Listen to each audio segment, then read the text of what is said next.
Blizzcon 2016 voice actor stage. And now, the United Nations of Overwatch. Please give a huge Blizzcon welcome to the one, the only, Andrea Toyes.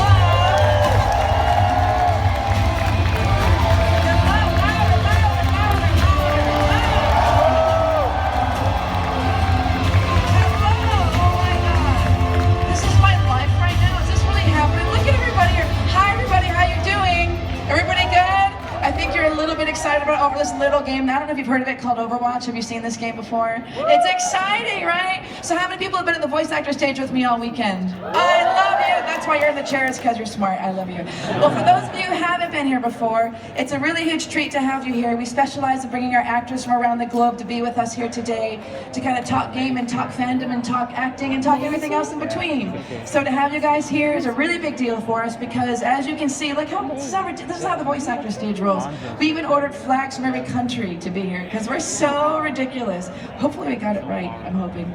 Anyway, so I'm so happy to have you here. I gotta tell you, I was telling some people in line when I was signing on StarCraft, I love this so much because I'm just as geeked out as you are. The fact that I have these people here in the house, we flew people in from around the world to be here today. So it's kind of ridiculous, right? So yes, let's just clap for airplanes. Let's just clap for airplanes. It's amazing. And you know the great thing about this panel? They are all so excited to be here as well. I mean, they are, all the games we work on are great, all the actors I work with are great, but these actors here are so dedicated to their craft and so dedicated to Overwatch that it's a really huge deal to have them here today so we can talk about their characters, their voice, what they did, and everything else. So my point is, I love you. This is the last panel of BlizzCon for us, so I'm really happy. I want to give a big shout out to my crew who's made all this happen. Let's clap for the crew. It's been great. It's been great. And I got to give a shout out to, just keep clapping, the writers, the cinematics department, the artwork. It's all great tonight. Stage announcer Bill, who's the voice of God. I mean,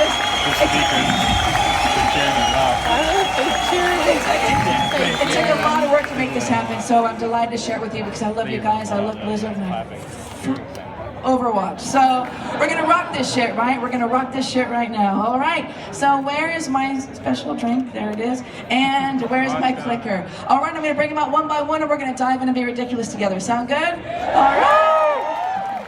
So first up, I mean, as some of you were here yesterday, I love them all, but to have this person here to join us today at BlizzCon, who's never really been to a con before, it's her first time experiencing this, it's a really big deal. She's really excited to be here. We're thrilled. I present to you Tracer. Cheers, love! Yeah.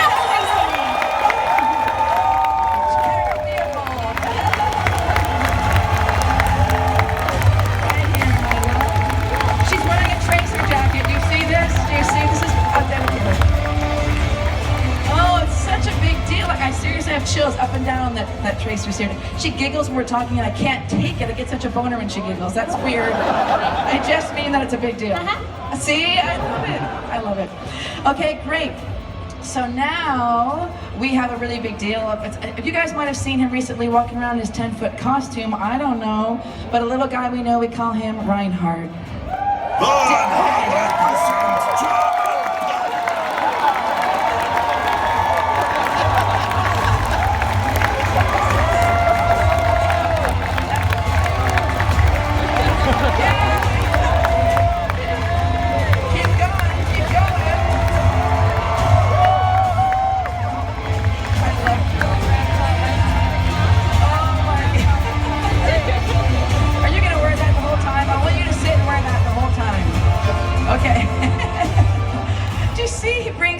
To this. It's amazing. I love Halloween, not popular in my neighborhood. Right.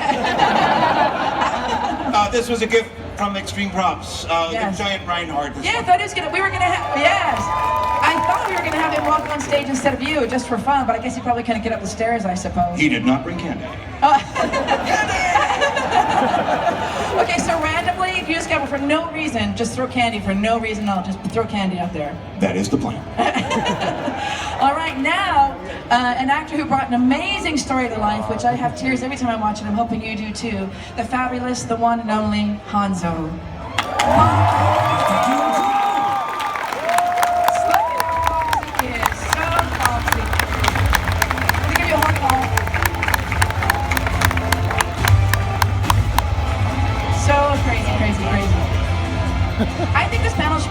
long. What do you think? I think we could do right. Let's do it.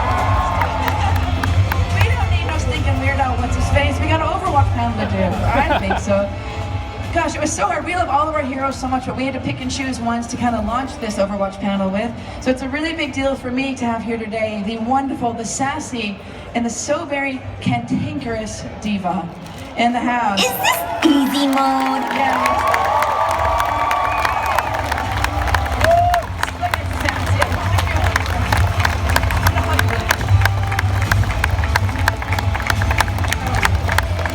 Oh my God, I'm getting such a phone.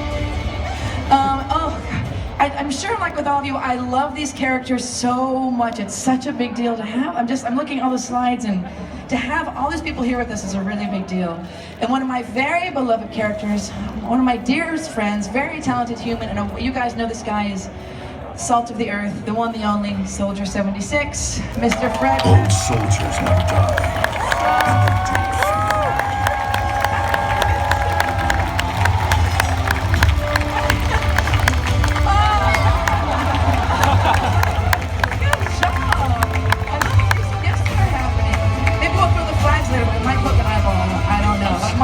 I'm sorry about that. There was some prime targeting area.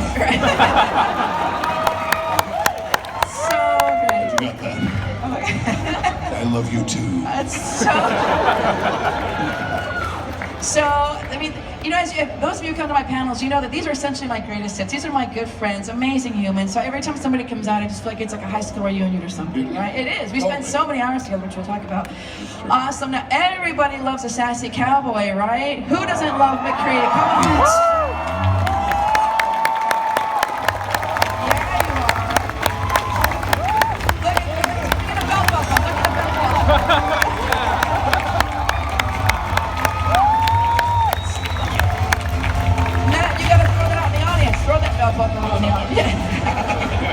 I think we borrowed that from like the game director or something. It's a big deal, that buckle. Oh no, I'm keeping it nice and close to me, don't you?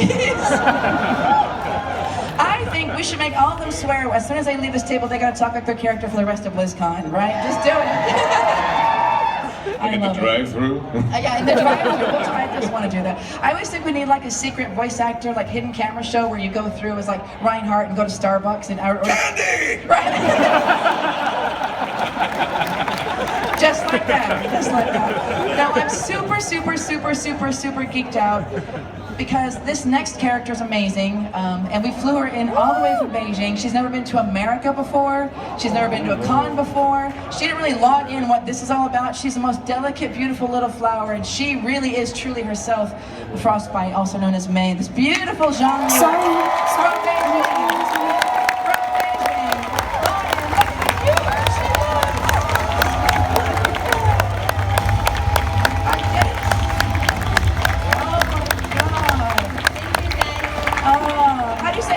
In Mandarin. 你们好，大家下午好。 So, this is so amazing. I love it so much. Sorry, I don't have any candy or flower. I just got some cold snap for you. I hope you like it. Maybe some ice cream. Do you like it? Yeah, ice cream. We're gonna No, that's not true. Just 冻住，不许走。还有别的。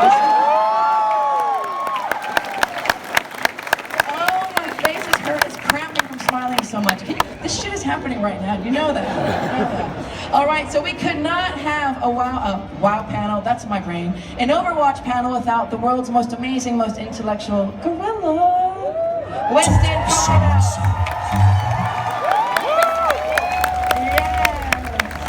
Amazing. Yeah. Oh my God. So. Greetings, everyone. Oh, there's so much to talk about with each of you. Like Chris, I never knew Crispin could do this voice, and I'll just tell you the story now, because he's our male wizard in Diablo 3. Give it up for that, right? I will go west to Tristram. Yeah, you gotta do that as Winston. Maybe we'll do that later. But when he auditioned for this, I'm like, I don't think Winston can sound like a gorilla, and then he blew our socks off when that voice came out. It was a pretty big deal. Imagination is the essence of discovery. Let's just do it all day. Next year, we're only going to have one panel at the voice actor stage, and it's going to be this both days. That's what we're going to do. All right. Well, we got to give a mad round of applause. The next person, we don't have a slide for, but this is a person that, together with Chris Messon and a very select team, really helped bring these characters to life. And there's only one writer on this team. Initiating the hack. What's happening? Sonda online.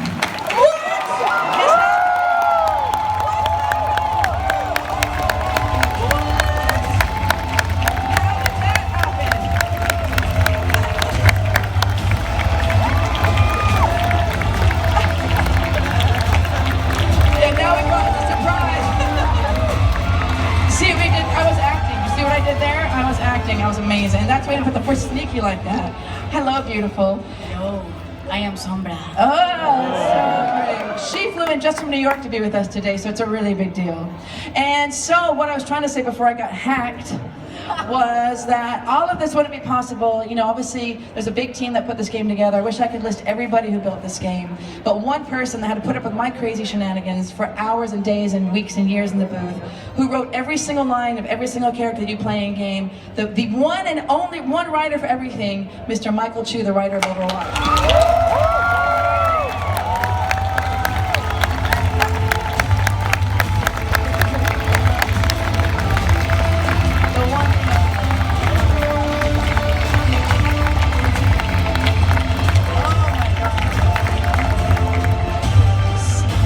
Michael Chu, one writer for all of this. I'm going to start here with you, Michael. There's so much we could talk. I mean, I just want to sit and stare. Let's just all stare at them for a little while. Just want to like, oh my God. Stare at each other. Candy. Oh, Candy! Fraser, Candy. Cheers, love. Did someone say peanut butter?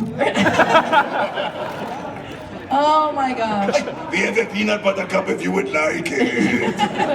He got his chocolate in my peanut butter. You got peanut butter in my chocolate!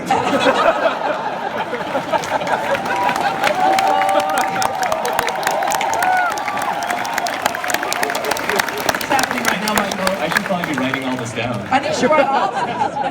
I'm getting my job done for me. I know, right? Well, I think usually when I start with our panels like this, I go through with our talent one by one, but I'm actually going to start with Michael, because Michael and I and the whole team worked really hard from the get-go to really talk about the international flavor for this casting, because, you know, there's a lot of great voice actors in LA, obviously, but we really wanted to try to cast as globally and regionally as we could. So, Michael, let's talk about your early days when you guys were working with the team in Metzen and talking about when we launched into this, your approach to what we're going to do with our characters. Yeah, well, you know, Overwatch takes place on Earth, so Right. what we really wanted to do was capture all the different cultures and nationalities and really have the game feel like it represented, you know, the Earth that we all live in. Right. And so for us, I think one of our goals then was to be able to have all these awesome actors from all around representing all sorts of different places. Yeah, and it was really, you know, it was hard to do that because there's lots of crazy places we've been recording from, but it was a really big deal for all of you who play the game to not shortcut it and just go, okay, here's like a somewhat, you know, Asian accent, a somewhat this, a somewhat that, let's make it real. Let's find people who, we're going to talk about this, who have connections to the character, the ancestry, the storyline. It was really important for us to find people who themselves felt connected to the character, which is what we did. So with that, and Michael, for you, having to write all these lines with different nationalities and different characters, are you feeling a little schizophrenic right now? Because it's got to be weird. How do you approach that? Well, luckily, as I am not really well versed in a lot of different languages of the world, luckily we have an amazing team that helps out with that in localization, where they help figure out the dialects and the different languages and doing the translation. So it's a really big team effort. Yeah, but even aside from that, you have to think about what would Tracer say for the play of the game. Like, you have to find these one lines that everybody would say a little differently. So you kind of had to reside in their headspace for a while, didn't you? Yes. Which was the easiest to write? Which was the hardest to write, would you say? I would say, well, that's interesting. So this is going to sound funny. The easiest characters I have to write are the nerdier ones. Why is that, Michael? You know, I feel like maybe just a little closer in personality to them. So like Winston and maybe May, I sort of sort of maybe have a little bit more of my personal voice. Right, right. And the hardest ones were like the belt buckle guy, that kind of thing. Oh yeah, no idea what to write for that guy. You know, actually, one that was harder until it wasn't hard was Zenyatta, actually. Really? So Zenyatta was difficult because at first you're like, okay, he's a robot, what do we do with that? And then we had Jeff Kaplan, the game director, and Chris Metzen and I, we were jamming on Zenyatta lines, and right. I believe it was Chris, it might have been Jeff though, was just saying, I am becoming one with the payload. And that basically, we were off and running from there. Once you hit critical mass, that was it. Yeah. It's so interesting, but just gotta be, that's why I'm always fascinated by people like Michael, because you know, other teams, we've got lots of writers, but Michael really, all these characters live in your head. Do you dream about Overwatch? Like, how crazy has it gotten for you? I think at this point I do, but I mean, I have to say though, it's definitely not just me. I think we take so much inspiration from the artists and actually members of the team who are always suggesting lines, and these fabulous actors here. Oh my gosh. You know, once we finally work together and we develop the voice, it really helps me to like start to know what to write, because before it's just something that lives in my head, but I feel like they don't really come to life until I hear the acting. That's true. And for those who've been to the voice acting panels before, we always talk about, we do all our work, we have the artwork, we have the lines, we have the casting doc, we do all of that, but once the actor walks into the room, and we're going to talk about how they created their characters and brings that character to life, that's when the true magic happens. So when you hear Tracer, Reinhardt, Hanzo, everybody, you're hearing these actors with their interpretation of our work. So do you agree with all the work we've done? When they walk in, it's suddenly a whole different character. Absolutely, and it's like there is this very specific magic that happens. You know, we test these characters in various states, and you know, we get a feel for them, but that first time that we hear the voice in the build when we're playing, it's like a little light bulb goes. Yeah, right? It all comes together at that moment, and suddenly that character's real. I keep threatening, and I don't know how I'm going to do this, but I keep threatening, for those who've been to my panels already, to have like a lottery where fans could enter a lottery, and I could take one a month to the studio to experience recording. Who wants to do that? Who wants to come? Michael? Michael's going to make that happen, right, Michael? Right, Michael? All right, well, let me start. I'm going to start down here with Tracer. I'm going to go talk to everybody, and then we'll have like an open roundtable discussion. So, Kara, now is it because Kara flew in Wednesday, and you've never been to a con before, right? No, this is my first one. Yeah, so yes, let's clap for that, because it's just amazing. So she came before it opened, so she's walking around the halls, because I don't think, did you have any idea? Just look. Did you have any idea that this was going to happen? Like, what did you think when you were coming here? Did you think it was going to be like this? What did you think? I kind of had no concept of what a convention was going to be, and I've been very pleasantly surprised. Even on the first day, I got really into the spirit of it. And I watched the opening ceremony, I walked around and had my photo taken with Tracer cosplay, which was cool. Right. I didn't tell them, but I was like, can I have my photo taken with you? And she was like, yeah. I was like...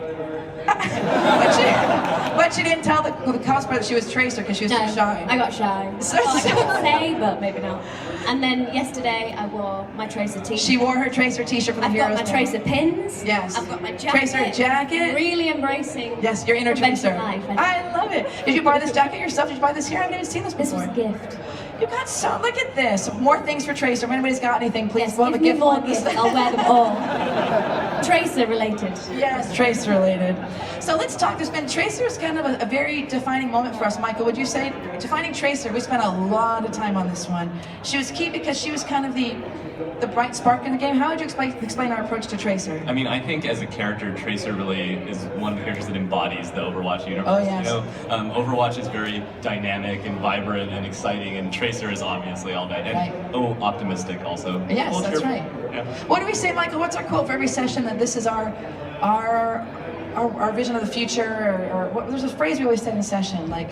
we usually describe it as an optimistic future. That's right. It's like where we actually want to end up living in 30 years. I know, right? And I think that's why we spent a lot of time looking for Tracers. A really big deal that we found somebody who had the optimism. It's not just the voice, it's the embodiment of it. So how do you, when you hear Tracer, like when you hear with your work, how would you explain the accent, who she is? Like when you hear that voice, what do you hear? How do you... I think Tracer, I mean, she's so enthusiastic and she has such a bright spirit. The thing I love about playing Tracer is that she's so, I mean, you even gave me a form of my character on it that says she is an irrepressible force for good, which I think is so true. And she finds the joy in everything, and she loves the team, and she really loves the people, but also she has a great heart. And I love personally the scenes where we get to do the cinematics, where you see the softer side of Tracer. Yes, it's amazing. Her friendship with Winston. It's great. Yeah, I think it's her spirit, and you know, nothing gets her down. I know. Unless you kill her in the game, I guess. Who would do that? Jesus. I've heard she's really hard to play, so. I love. Were you gonna say something, Winston? Oh, she's my favorite member. I love it. Cheers, love. I could do this all day. So when you hear like the accent, 'cause there's been a lot of people talking about the accent. So how did you approach this accent? It's not your native. You kind of took what you have and kind of northerned it up, or what did we do? Well, I'm from the north of England, but she's from London. Right. But in the creating of the character, I mean, real people don't speak like most of these characters. Right, So they don't? she's so much brighter and Yeah. so much more animated, and I think with every line, her spirit needs to come across. Right. That in creating the voice, and the laugh obviously is something that helps us get in there, because it's quite unique. Tell them a story about you. Because we loved Kara's work, but the giggle was so iconic for Tracer that we're like, the team was like, right, Michael, but can she giggle? So we asked her for like a giggle reel. Yeah, Right? it's absolutely critical, the giggle. Yeah. No, so we were like, Yeah, I was told by my agent that I had to record myself laughing for the character. So I was sort of in my bedroom in my flat in London, recording myself on my phone, going for about 5 minutes, because they needed like a long chunk of me laughing, and that's how the Tracer's laugh. It's such an important thing. And Michael, do you remember the session when we recorded her? We were looking for specific giggles. So it was you, Metz, and a bunch of us, and we needed one giggle. Yes. So all the guys in the room were behind me, like doing their own giggling. And like, it's weird when dudes giggle. It's a little bit awkward. But like everybody, I think Metzen was giggling. We were all kind of trying to do a Tracer giggle. So it was really fun that we collectively came up with a giggle. It was really fun. But in the accent, do you think the accent? Because people are like, is it Cockney? Is it Northern? How would you describe how you crafted this accent together? It's Cockney. Cockney. Yeah. And it's just so people. I just love it so much. And people are like, did we really find a British actress for Tracer? I'm like, I don't know how many know this. Does anybody watch Downton Abbey?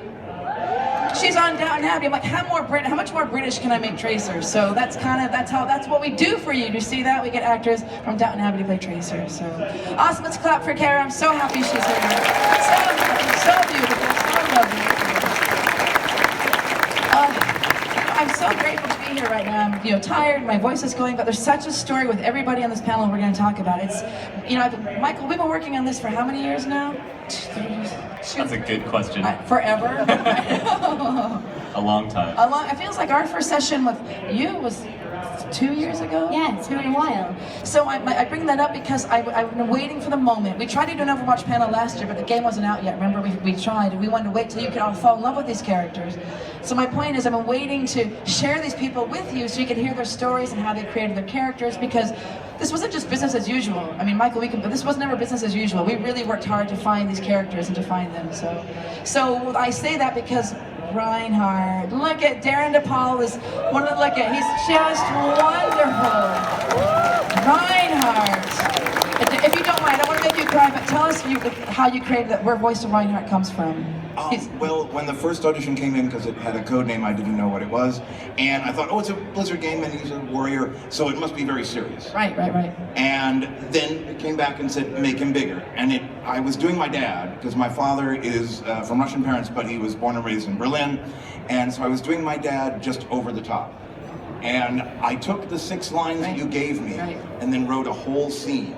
And just went, I'm just going to go nuts and be this character. Right. And I will either get this job or they will never use me again. Well, because you want to honor the writing. So I remember there was, Rolf the barman, come here. I have a story to tell you, my friend. You're the dumped, lazy man. Bring me a beer.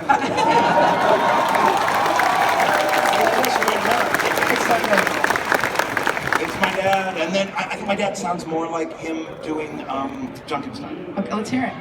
When he would say, Junkenstein's monster, and my father would go, you were supposed to be a lawyer. Why are you doing this? Why are you playing around this way? So it's like your dad at 11, right, essentially? Yes. Right. Yes, and you brought that to me. Yeah, well... It's very freeing being a stage actor and being allowed to do this. Right. And just go full bore with him, because he's all heart. Right, that's all he is. Everybody has been so kind at the convention, because the minute someone hears it, he's not a quiet character. Right. So the minute someone's like, hi, are you Reinhardt? You're like, yes, I am. I'll come over, I'm like, hi. I'm just a big geek like you. I play Diablo. I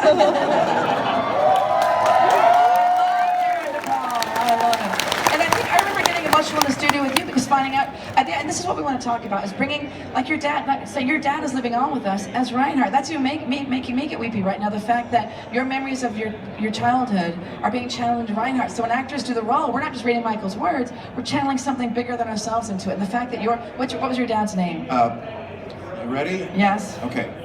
I'm sorry about this. Count Pavel Grigorin Dupekil Polyakov. That's his real name. Let's clap for his dad. Let's clap for your dad.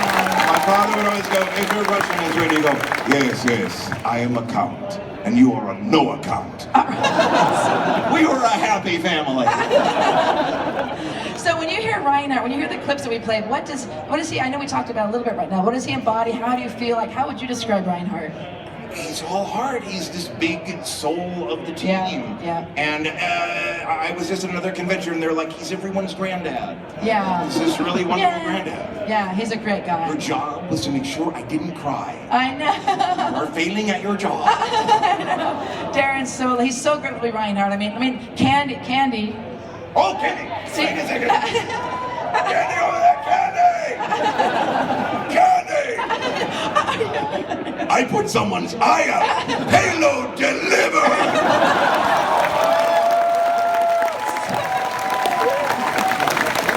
Well, because you changed my life. You know the story. I came 3 years ago, doing Broadway and off-Broadway and stuff, and I went to a workshop because my agent was like, look, they don't know you, you don't know the rules. And one of the first ones I went to was Andrea Joya's.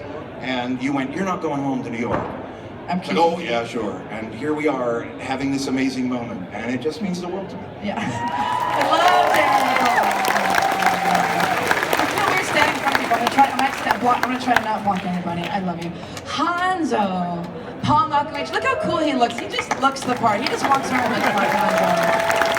Oh my gosh. So Paul, have you been to a con before? Have you ever done this kind of crazy thing before? Coming to a con like this? No, I actually, when I got here, I was like, oh my God. I was like, wow.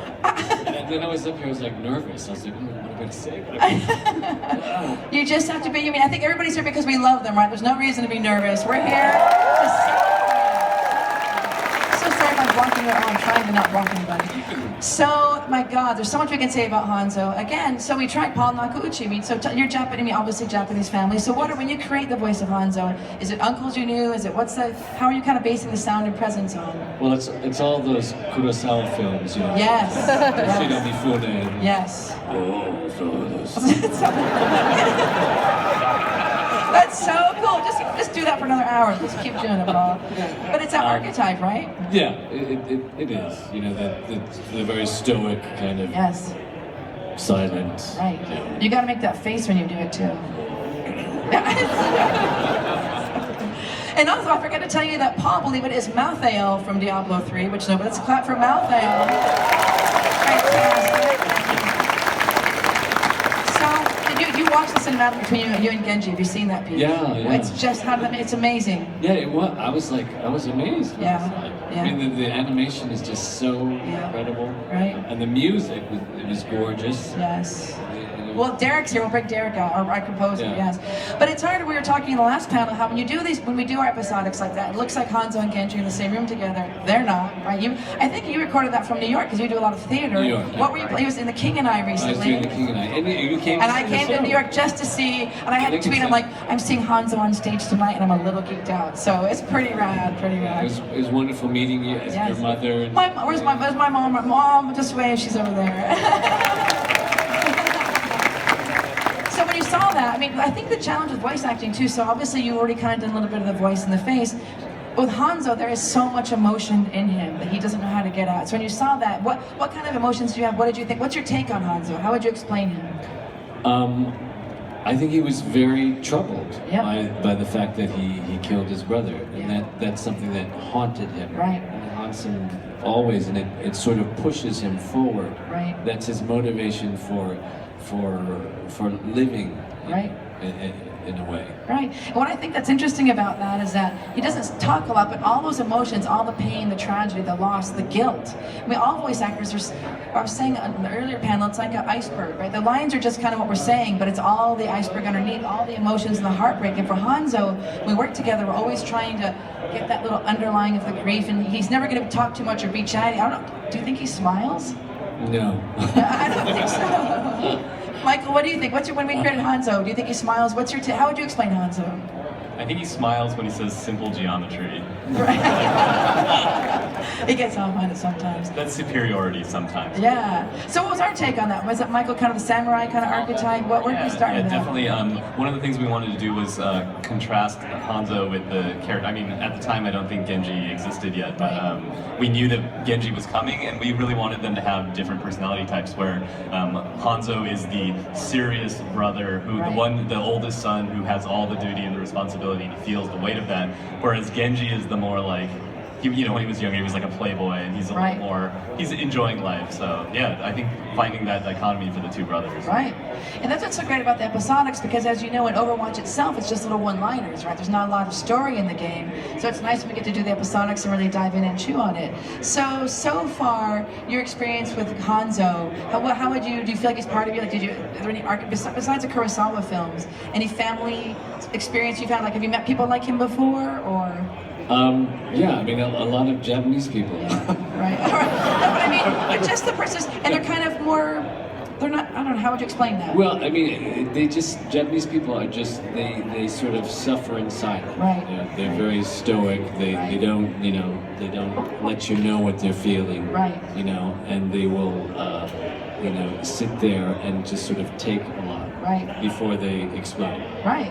But see, that's why our casting, trying to find people who are connected, because just even having that insight in a very unique way, if we could certainly find people who could do a similar accent, but unless we tap into that lineage and your own experience, it wouldn't be real. So I mean, how did you guys feel about the episodic? Did it break your heart? Did you love it? Hanzo and Genji, all that emotion? I mean, when you realize it's your brother, I mean, and I think you've done a beautiful job of bringing your life story into that and kind of making him very real, because he feels very real to all of us. Oh, thank you. I love you, Paul. All right, I don't know where to stand. I want to block. It's such a long panel. I don't know. All right, Diva. Charlotte, let's clap for Diva, yo. Well, first of all, I have to rep my people here. So for all the Korean fans, 여러분 반갑습니다.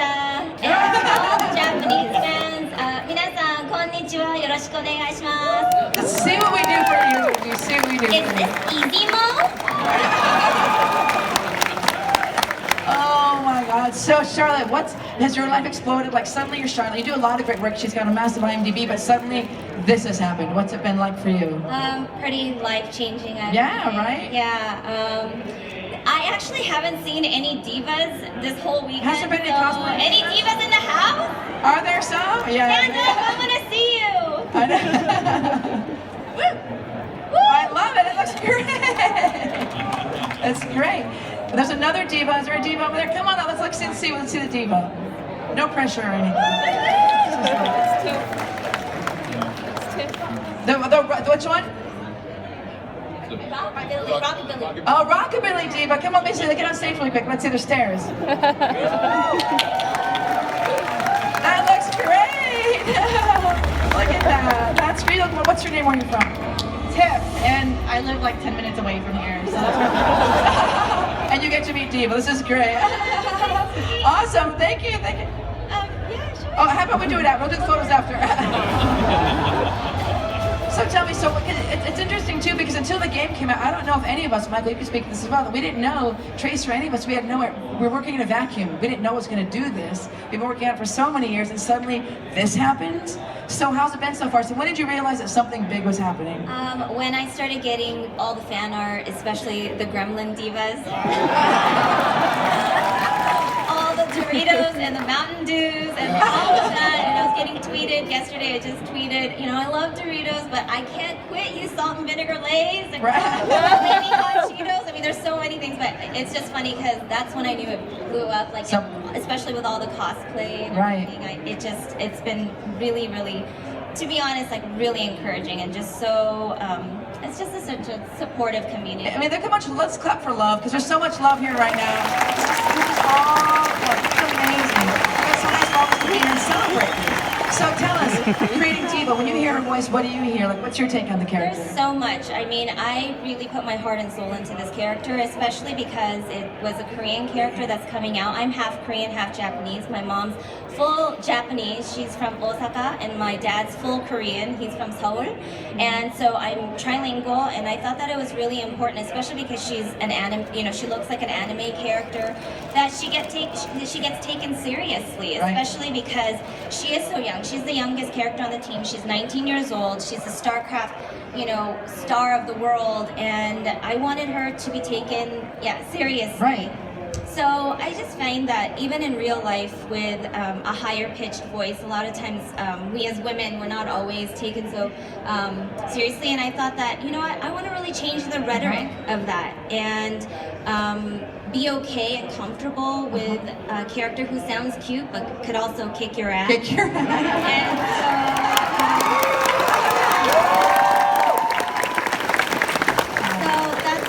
And that was sort of the initial inspiration. I wanted her to be feminine, but also just really strong and tough. I love that. Yeah. And so the accent, I think with Michael, we were talking too, we didn't want it to be too strong because she's kind of Western influenced, and so she's not going to be very traditional sounding, but because she's into pop culture and all that. So we worked together to kind of find a delicate balance for her accent. Definitely. I didn't want to mock the Korean American accent. I didn't want it to be something where people would be like, you know, insulted by it, and so I just wanted to subtly put it in there, and also just represent, you know, a certain demographic of people that I don't think are, you know, there's so many strong female gamers out there that don't have somebody. Woo!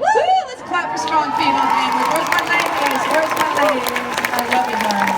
Yes, Charlotte. That don't have somebody that looks like them or that they feel represents them. And I feel like Blizzard and Overwatch just did such an amazing job to really encompass the world and find people so that everybody can find somebody that they identify with. Right, of course. And so, you know, and I just, so I really put my heart and soul into it and made sure that it was a delicate accent that wasn't going to be, insulting to anybody. This is why I'm so grateful to have this panel right now, because I'm kind of repeating myself, but the actors put themselves into it like this. Even, we're only 4 people in, and you're already getting the feeling that they really tried to, this isn't just let's get it done and bang it out. Every character has, Charlotte's in her, Diva is Charlotte and Charlotte is Diva, so I love that this really highlights how much work we put into it as a team, and writers and the whole thing, to really craft this character that's real, not just some cliche bullshit kind of cute little thing bouncing around, but like a legit person, right? And to add to that, I think what's been awesome was, you know, she's so feminine and she's got this like pop of sexiness to her, but what's really cool is when I get like a really badass, like gruff looking guy tweet me a picture of saying Diva is my main. I'm like, yeah, that's right. You're my bitch. You know you're my bitch, right?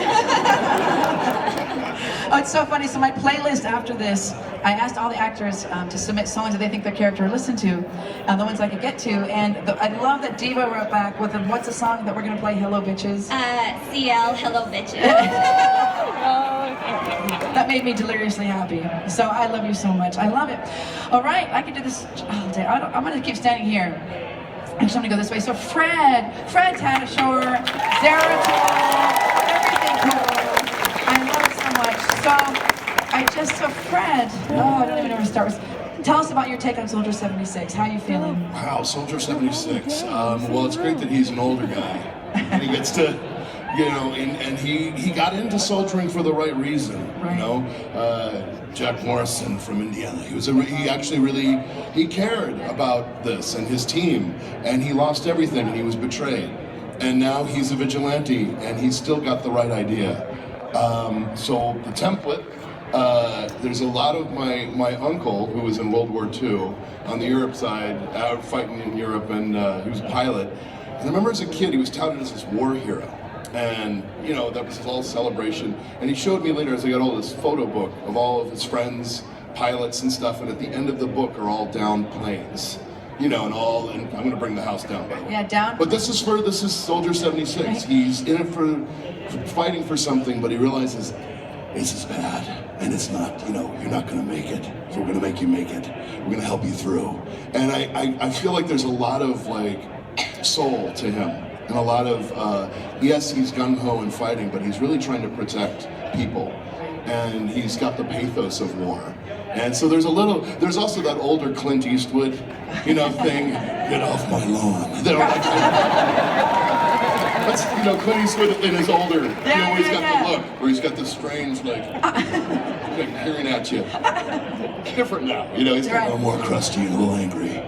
But he cares, you know what I mean? But with Soldier 76, he really, really cares. And so the root of it would be, I've thrown myself into this because this is who I want to be, and this is how I'd want to be in a situation. So do you think he's an optimist or a pessimist? If you had a chance. He's a pessimistic optimist. Because I think he believes that there's going to be a good end. Yes. He believes in the good of people. But I think ultimately he knows there's a lot of crap to get there. That's why he keeps going. Yeah. So for us, Soldier 76 was complex because there's the backstory and everything. So how do we approach this, Michael? Well, I'm not sure if everyone knows this, but Soldier 76 is a character who is very important to Chris Metzen, who is, of course, our story hero. Let's clap for Chris Metzen because you just can't clap enough for him. So this is a character close to his heart. Yeah, so some backstory. Soldier 76 is a character that Chris had created a while ago, actually quite a while ago. And he was gracious enough to let us put Soldier 76 into Overwatch. And so I think really the approach there is trying to be as honest and true to the vision that Chris had for the character. And I think because Fred's been with us, he's Zara too. I can't even think you've done so much for us. Yeah. And again, we chose the best candidate, and when your read came through, there was so much heart and I guess tragedy. There's just all this backstory of what he's been through. And like you said, he's seen too much. He's seen too much, and he's still optimistic. There's still his heart and soul, and what you did so great as an actor is you really found that balance for him. And my favorite thing from working with Soldier 76, and I've known Fred for a long time, and I think you said, Fred, this is the first time I just got to use my own voice because you're the Hulk, you're all these other things. You should play creatures or a bunch of different sci-fi characters. Yeah, so it's the first time you could just do this. Just dig in and just kind of age myself a little bit. It's just great. So what's been the best part of playing Soldier 76 so far? Oh man, I just love this character so much. Yes. I love embodying him, the reactions to everybody. Yes. The fans have been amazing. It's been such an overwhelming thing, and I love his heart. When I watch the gameplay and I watch the little movies, Yes, the episodics. It brings a tear to my eye. Yeah, his episodic with Mexico and the whole thing, that was amazing. I just love that. That's great. That's the thing. So it's, what's that? I love you too, son.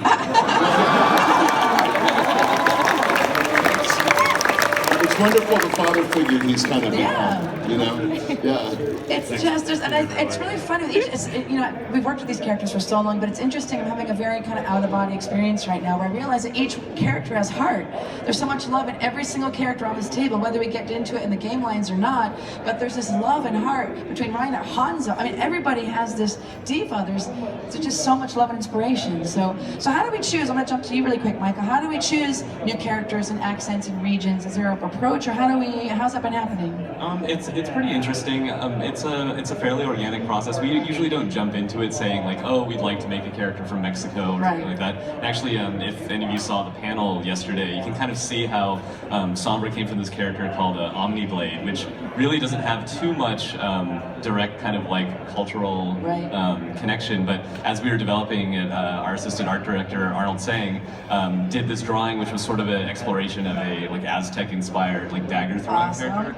And I think someone at that point said like Sombra, and then we started talking about hacking, and from there the character it's kind of collaboration, right? And kind of brainstorming together. So we don't look at a region and go, we're going to do that next. It's just whatever makes sense in the big story. Yep. It's probably, from our work together, we start with a little story, then a little tendril goes that way, then goes that way, then suddenly off we go. We find ourselves in new regions. It's pretty amazing. Yeah, and I think we start fairly simple. I think one of the things that we do on Overwatch is we try and actually simplify all different parts of the game, and I think the story and the characters is no different.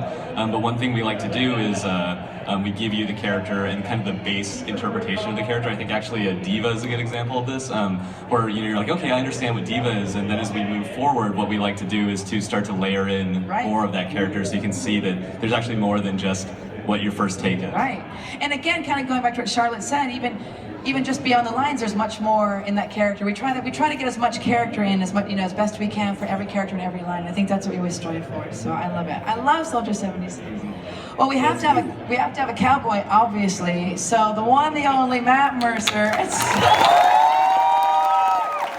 He might be vaguely familiar to you from some online show, that Critical Role. It's pretty great, pretty great. How around is it? Total side note that we got dice this year in our goodie box, right? Like that's kind of amazing. Yeah, right, we did. Yeah.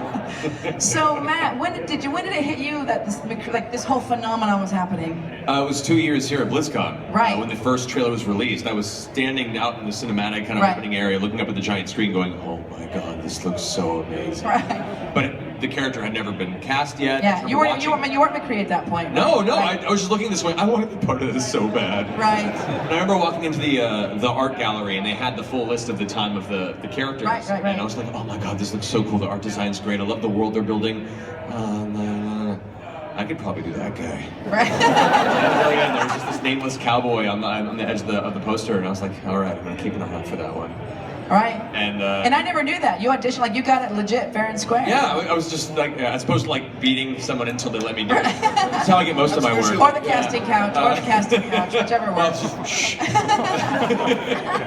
That's our secret. I know. But no, it's, not anymore. You just ruined it. But go ahead. No, I was super excited that when the audition came through, and it, for me, a lot of my family's from the South, and so it's a draw in many different places I'm very used to, but more my appreciation for the era of Americana, of the Old West, and the classic kind of. So great. It's such an iconic portion of our history of a country, and even though this is a futuristic game per se, it's kind of cool to bring that character, you know, kind of taking that as element of our history into it, and where you're the older Clint Eastwood, there's elements of the younger Clint Eastwood in this one.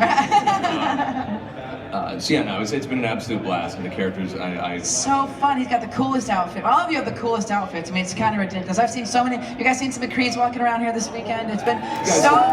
Where's the McCree? Is there a McCree? Come on up. I gotta see the McCree. Let's see the McCree. Oh, this is Gambler McCree. Oh yes, Pimp Daddy. Come on up. Come on up right here. You know it's in the traffic. Right? Look at, yeah, you are. Yeah, you did that. Just do your badass walk. Let's see your cowboy slaughter. Let's do it. Let's do it. Keep going. Great. Awesome. Great. Awesome. Tell us your name and where you're from. I'm Kyle. Don't turn around. Don't turn around. Come on up. You guys look up.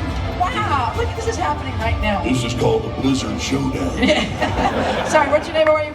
I'm Kyle Ganskin from Manhattan Beach. It's really close. And you are? I'm Jim. I'm from Connecticut. Did you guys make this all yourself? That's amazing. You guys, let's give it up for these amazing McCrees. I love it.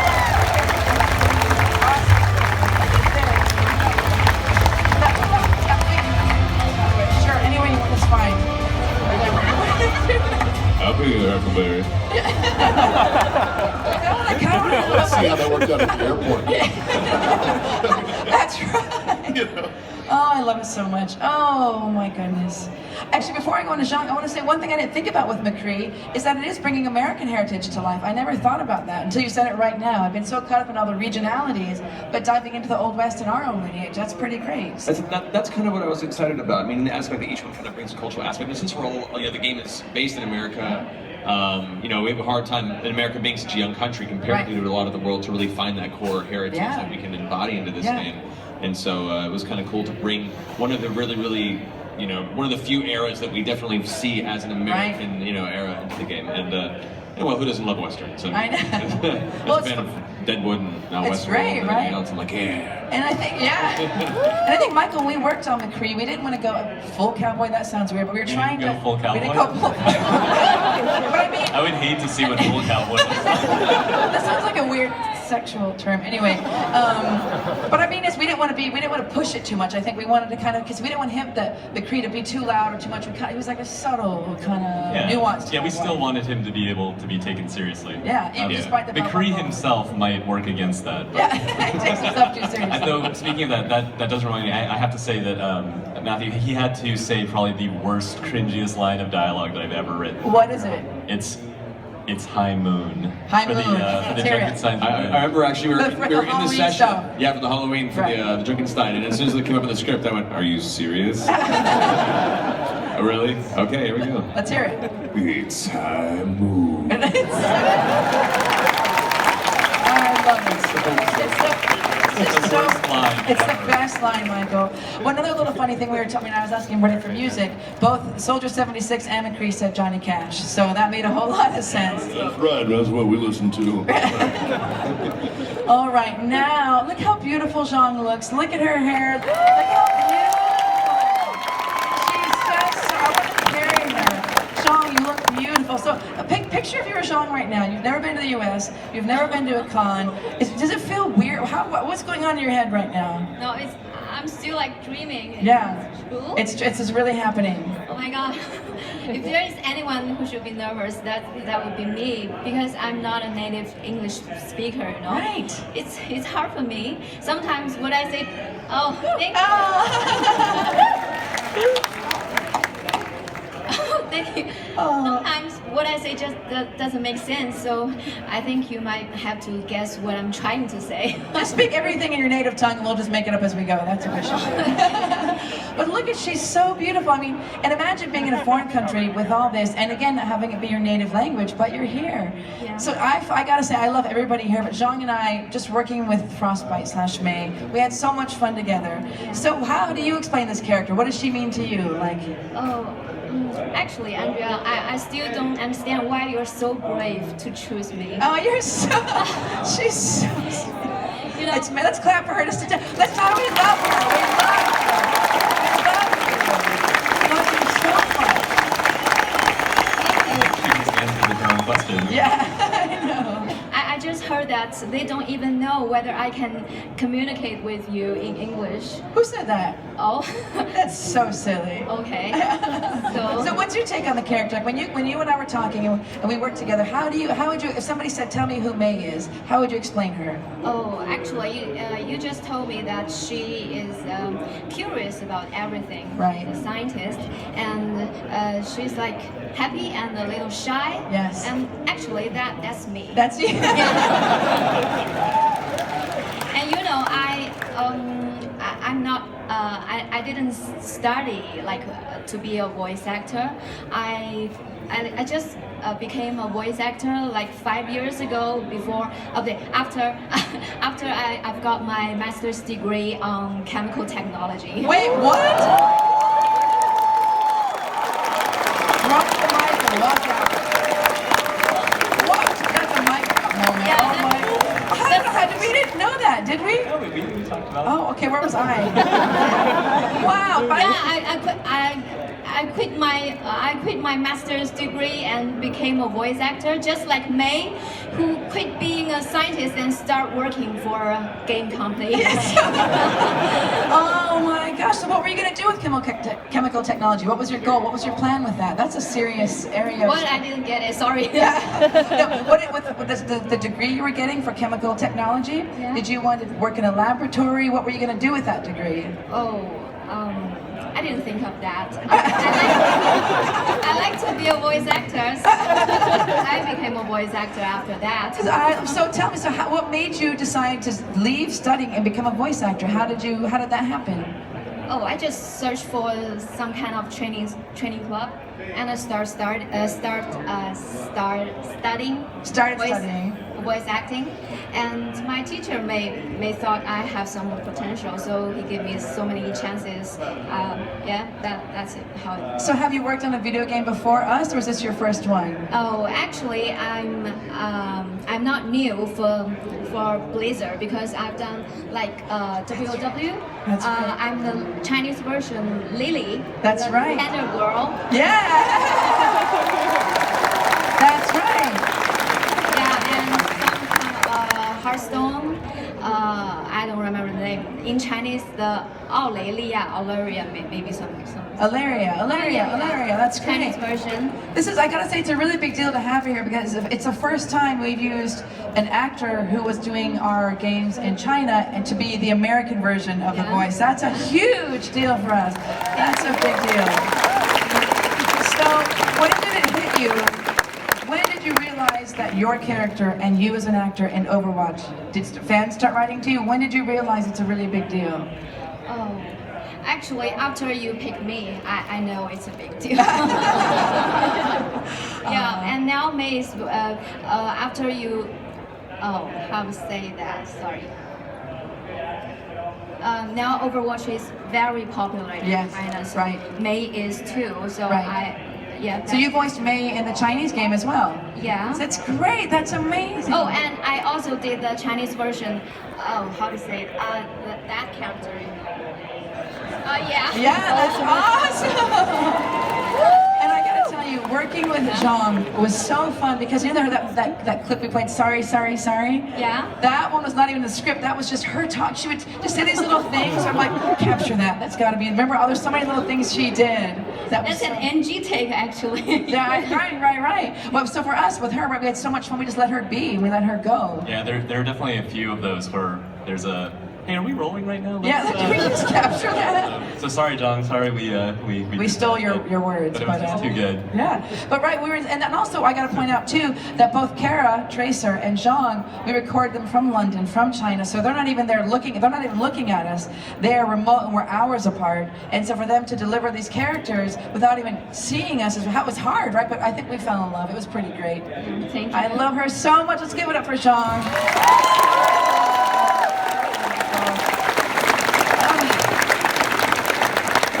Winston, oh my God.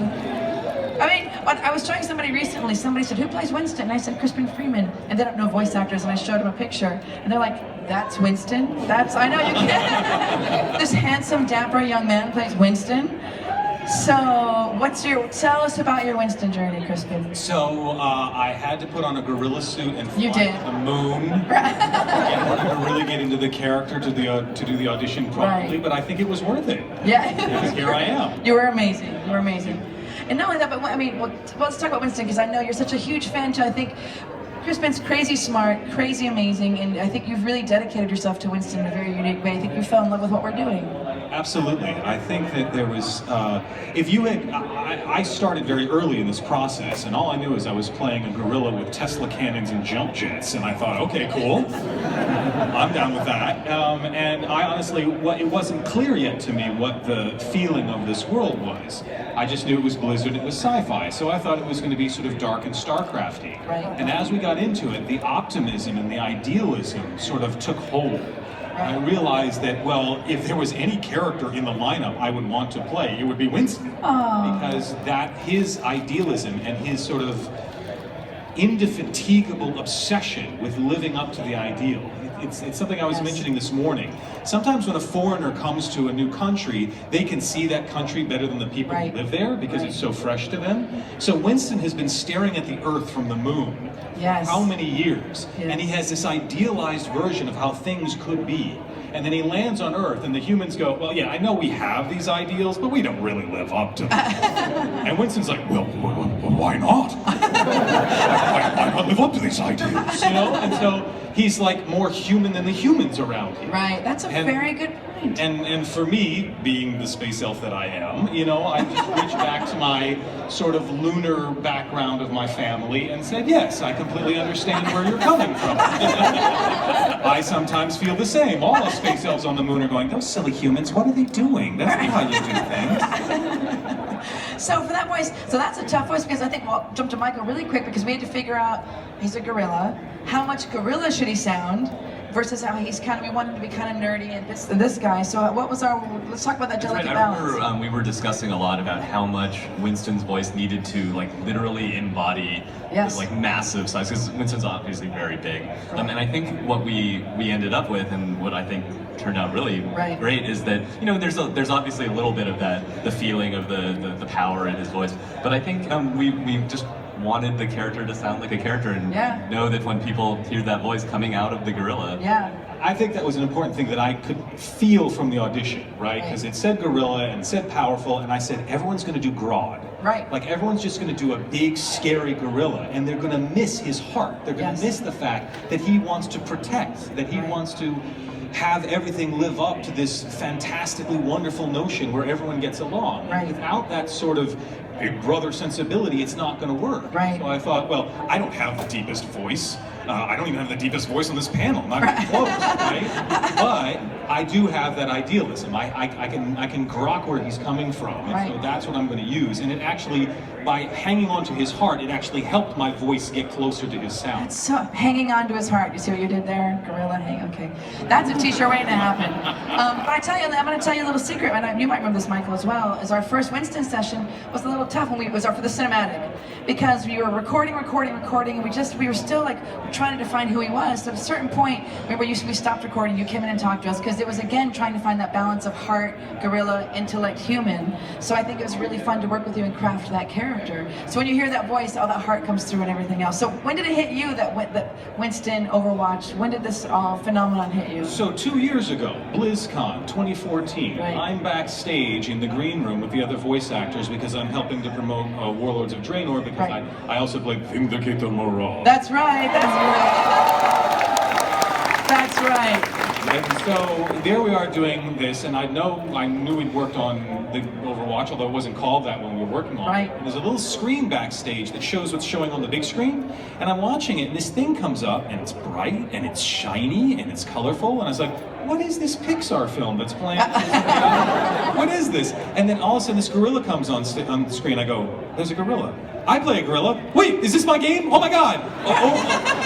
Overdrive, overclock, what is this game? Like, what is this, right? And so it was when Tracer actually turned to the boys and said, you know, the world could use a few more heroes. That was it. I'm like, the tears start falling, and I'm like, I'm in. We're done. Like, I don't know how they, like, I would just play the cinematic trailer. Oh, I've got 4 lines. I would play it over and over. And we came back to record Recall, right, which is sort of Winston's showpiece. And we're doing all this stuff, and I'm swinging and fighting and everything else, and we get to the last scene where he hits the recall button, and the first voice is Tracer talking to him on the phone, and I literally became verklempt in the booth. I was like, I need a moment. Tracer's back on my team. I need a moment. You know, all professionalism went right out the window. And Andrew's like, are you okay, Crispin? I'm like, I'm gonna be okay. I just need a second. I know. All right, let's do this. That makes me so happy because this kind of circles back to Tracer and the voice we're talking about and that bright ray of light, and all you gotta hear is Winston. Do it. Winston, is that you? Can you just... Winston? Is that you? I love it. And when you hear that ray of light come through, it just changes everything so for it to affect you. And really, it's really interesting for me because Michael and I record these characters one by one, months and years and days. And when you get them on the panel, I just see them all so differently right now. And you just see a theme of love, optimism, support, gratitude. You just see such a theme here that I've never seen before because it's all so isolated. So we love you, Winston. You're amazing. Love you too. So, seriously, let's give it up for Sombra. Did you guys see her video? Oh my God. Look at the sign. What do the signs say? I don't know what those signs say. Oh, they look, I can't even, we'll see them after. Look at me. It says Sombra. Can do nothing wrong. Can do nothing wrong. I can do nothing wrong. That's so... Oh, she's so... Los amo, los amo.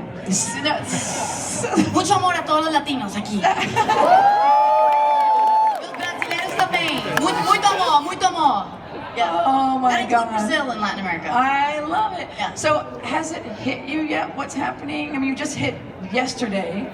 How's it feeling right now? I don't understand what's happening. I know. It's crazy. I flew in a day and a half ago from New York, and my brain and heart is exploding. I know. But, you know, because we just finished recording her, what, 2 months ago? 3? I don't even know when. It feels like a few days ago. I know. And did you have any idea at that point? I don't think really Overwatch had come out by then, but did the full magnitude of this, right? Oh, this? No, I had no idea. No, but even when we audition for video games, a lot of times we don't know what we're auditioning for, and they change the names. So I just went in and I was like, oh, Noche, what?